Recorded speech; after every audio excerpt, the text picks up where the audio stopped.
Bip Radio, l'invité. On m'appelle Basile Ouassi, de Handball Bénin. Le championnat national du handball démarre le 12 juillet prochain. Est-ce que vous confirmez l'information? Je confirme effectivement la Ligue professionnelle démarre le mercredi 12 sur 5 stades. Alors, pourquoi avez-vous choisi les vacances pour lancer le championnat? C'est une coïncidence heureuse. Vous savez que le président de la Fédération du Nord de handball, M. Sirikou Karimou, et son équipe ont décidé de faire les choses bien.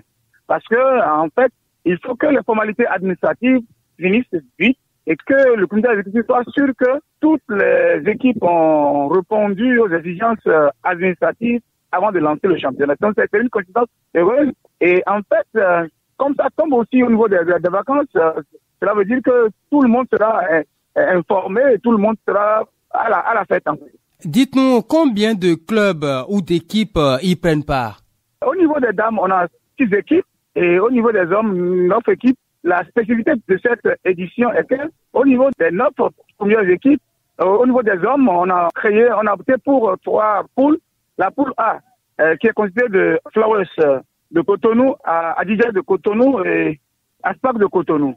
La poule B est constituée de Modèle de Porto-Novo, Étoile Bleue de Pilet et Abosport d'Abomey. Ensuite, la poule C est constituée de ASEC de Djougou, pour ASEC de Djougou, Espoir de Parapou et Buf de Parapou. Voilà, au niveau des hommes. Et pour passer à la deuxième phase, qui sera une phase groupée, au niveau des hommes, à la poule A, il n'y a pas d'équipe qui sera éliminée. Au niveau de la poule C, il y aura 2 équipes qui seront qualifiées. Au niveau de la poule B aussi, 2 équipes seront qualifiées. Et ces 2 équipes seront reversées pour jouer le championnat amateur. Mais de façon concrète sur le terrain, comment est-ce que les compétitions vont-elles se dérouler? Est-ce qu'il y a Cotonou? Est-ce qu'il y a d'autres villes qui sont associées?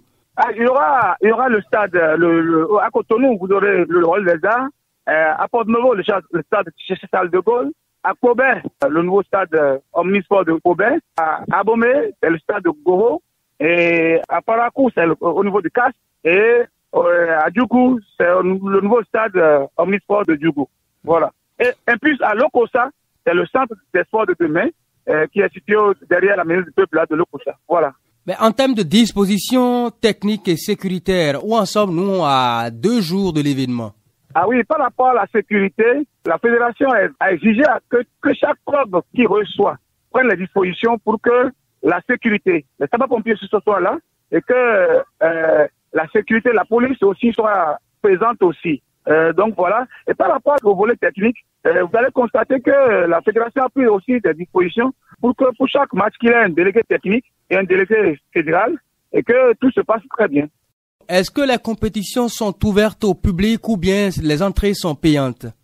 Pour le moment, pour que tout le monde participe à la fête, le comité exécutif a pris les dispositions pour que les entrées soient ouvertes pour tout le monde. Vous avez un message au public béninois des différentes localités qui vont abriter les rencontres? Oui, on va leur dire de venir voir le beau handball et que les équipes se sont bien préparées et que le public arrive pour accompagner leurs supporters dans la discipline et la sagesse. Et quelle sera la suite à l'issue de la Ligue professionnelle que vous lancez? À l'issue de cette première phase, puisque la Ligue professionnelle se déroulera en 3 étapes, à l'issue de cette première phase, il y aura au niveau des dames, les 6 équipes qui ont participé à la première phase passeront à la seconde phase qui sera sous forme de groupée. Au niveau des hommes, sur les 9, il y aura 2 qui seront reversés, comme je l'ai dit tout à l'heure, en Ligue professionnelle et les 7 autres vont participer à la phase groupée.